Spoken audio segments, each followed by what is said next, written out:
ಸಿದ್ದರಾಮಯ್ಯ ಹಾಗೂ ಡಿಕೆಶಿ ನಡುವೆ ಸಿಎಂ ಕುರ್ಚಿಗಾಗಿ ಶೀತಲ ಸಮರ ನಡೀತಾನೆ ಇದೆ. ಇದರ ಮಧ್ಯೆ ತಂದೆ ಸಿಎಂ ಕುರ್ಚಿ ಉಳಿಸಿಕೊಳ್ಳುವುದಕ್ಕೆ ಯತೀಂದ್ರ ಹಿಂದುಳಿದ ವರ್ಗಗಳ ಅಸ್ತ್ರ ಪ್ರಯೋಗವನ್ನ ಮಾಡಿದ್ದಾರೆ. ಹಾಗಾದ್ರೆ ಯತೀಂದ್ರ ಅವರು ಹೇಳಿರೋದೇನು? ಡೀಟೇಲ್ ರಿಪೋರ್ಟ್ ಇದೆ, ನೋಡೋಣ.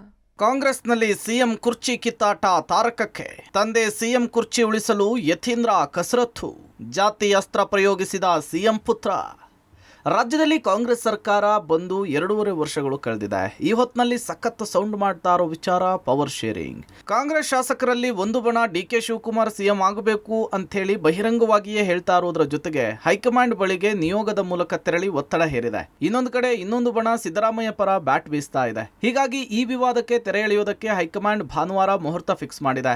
ಈ ಹೊತ್ತಲ್ಲೇ ಸಿಎಂ ಪುತ್ರ ಇದೀಗ ಹೊಸ ಅಸ್ತ್ರವೊಂದನ್ನು ಪ್ರಯೋಗಿಸಿದ್ದಾರೆ. ಹೌದು, ಯತೀಂದ್ರ ಸಿದ್ದರಾಮಯ್ಯನವರು ತಮ್ಮ ತಂದೆಯ ಸಿಎಂ ಕುರ್ಚಿಯನ್ನು ಉಳಿಸಿಕೊಳ್ಳುವುದಕ್ಕೆ ಹಿಂದುಳಿದ ವರ್ಗಗಳ ಅಸ್ತ್ರವನ್ನು ಪ್ರಯೋಗ ಮಾಡಿದ್ದಾರೆ. ಮಂಡ್ಯದಲ್ಲಿ ನಡೆದ ಕುರುಬ ಸಮುದಾಯದ ಕಾರ್ಯಕ್ರಮವೊಂದರಲ್ಲಿ ಭಾಷಣ ಮಾಡುವ ವೇಳೆ ಜಾತಿಯ ಅಸ್ತ್ರ ಪ್ರಯೋಗ ಮಾಡಿದ್ದಾರೆ.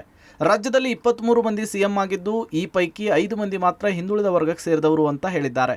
ಇದರಲ್ಲಿ 5 ವರ್ಷ ಸಂಪೂರ್ಣ ಪೂರೈಸಿದವರು ಸಿದ್ದರಾಮಯ್ಯ ಹಾಗೂ ದೇವರಾಜ ಅರಸು ಅವರು ಮಾತ್ರ. ಹಿಂದುಳಿದ ವರ್ಗದವರು ಸಣ್ಣ ತಪ್ಪನ್ನು ಮಾಡಿದರೆ ದೊಡ್ಡದಾಗಿ ಬಿಂಬಿಸ್ತಾರೆ.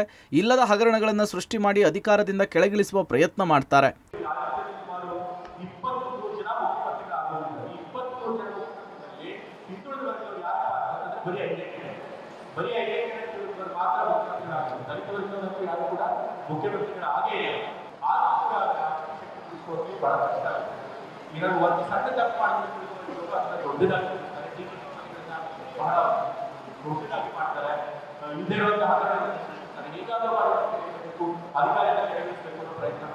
ರಾಜಕೀಯ ಶಕ್ತಿ ಬಹಳ ಮುಖ್ಯ. ಸಮುದಾಯದಿಂದ ಒಬ್ಬರಾದರೂ ಕೂಡ ದೊಡ್ಡ ರಾಜಕೀಯ ಶಕ್ತಿಯನ್ನ ಹೊಂದಿರಬೇಕು.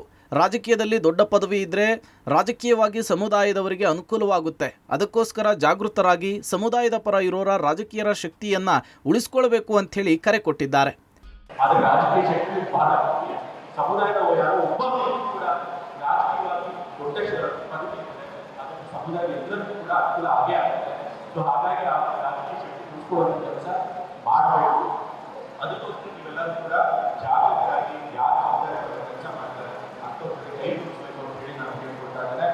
ಒಟ್ಟಾರೆ ಸಿಎಂ ಕುರ್ಚಿ ವಿವಾದ ಬಗೆಹರಿಸಲು ಒಂದು ಕಡೆ ಹೈಕಮಾಂಡ್ ಡೆಡ್ಲೈನ್ ಅನ್ನು ನಿಗದಿ ಮಾಡಿದರೆ, ಇನ್ನೊಂದು ಕಡೆ ಯತೀಂದ್ರ ಸಿದ್ದರಾಮಯ್ಯನವರು ತಂದೆ ಕುರ್ಚಿಯನ್ನು ಉಳಿಸಿಕೊಳ್ಳುವುದಕ್ಕೆ ಹಿಂದುಳಿದ ವರ್ಗಗಳ ಅಸ್ತ್ರ ಪ್ರಯೋಗ ಮಾಡಿದ್ದಾರೆ.